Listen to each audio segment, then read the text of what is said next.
कांग्रेस के महासचिव जयराम रमेश ने गुरुवार को आरोप लगाया कि प्रधानमंत्री नरेंद्र मोदी को लोकसभा में विपक्ष के नेता राहुल गांधी से अधिक स्क्रीन समय मिला है और ये तब हुआ जब राष्ट्रपति द्रौपदी मुर्मू ने संयुक्त सत्र को संबोधित किया था।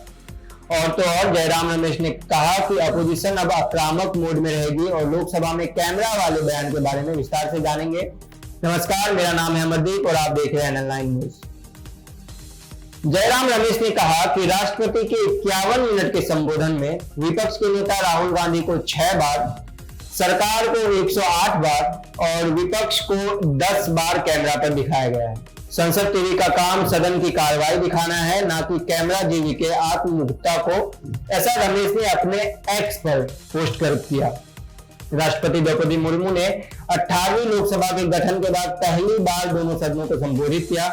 1975 की आपातकाल की आलोचना करते हुए, जिसे तब की प्रधानमंत्री इंदिरा गांधी ने लगाया था, राष्ट्रपति ने इसे संविधान पर सीधा हमला करने वाला और सबसे बड़ा काला अध्याय कहा। मेरी सरकार भारत के संविधान को केवल शासन का माध्यम नहीं मानती, बल्कि हम प्रयास कर रहे हैं कि हमारा संविधान जन चेतना का हिस्सा बने, ऐसे राष्ट्रपति ने कहा।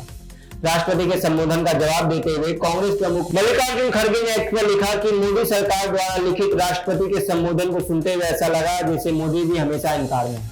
जनादेश उनके खिलाफ था क्योंकि देश के लोगों ने उनके 400 प्लस नारे को खारिज कर दिया और बीजेपी को 272 के जादुई आंकड़े से भी दूर रखा।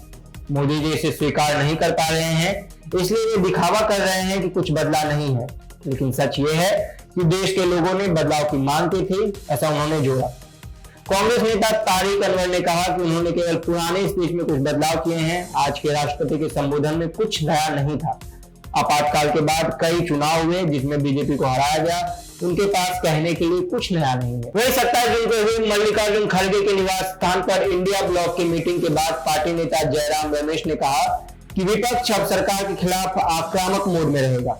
इस बैठक में कई प्रमुख नेता उपस्थित थे, जिनमें कांग्रेस नेता राहुल गांधी, केसी वेणुगोपाल और गौरव गोगोई, राष्ट्रीय लोकतांत्रिक पार्टी के हनुमान बेनीवाल, डीएमके सांसद टी शिवा और शिवसेना यूबीटी सांसद प्रियंका चतुर्वेदी शामिल थे। डीएमके सांसद टी शिवा ने महत्वपूर्ण बैठक के बारे में बात करते हुए कहा, हम कल संसद में नीट मुद्दे पर नोटिस देंगे।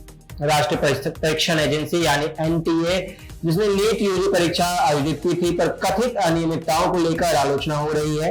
इससे देश भर में विरोध प्रदर्शन शुरू कर दिए हैं, जिसमें प्रदर्शनकारी और राजनीतिक दल एनटीए को भंग करने की मांग कर रहे हैं। इस बीच केंद्र सरकार ने इस मामले को केंद्रीय जांच ब्यूरो यानी सीबीआई को सौंप दिया है। आज पहले सीबीआई ने बिहार के पटना से नीट यूजी परीक्षा में कथित अनियमितताओं के सिलसिले में 2 लोगों को और गिरफ्तार किया। तो कैसी लगी ये खबर, हमें कमेंट करके जरूर बताएं और बाकी की खबरों के लिए देखते रहिए एनएल न्यूज। धन्यवाद।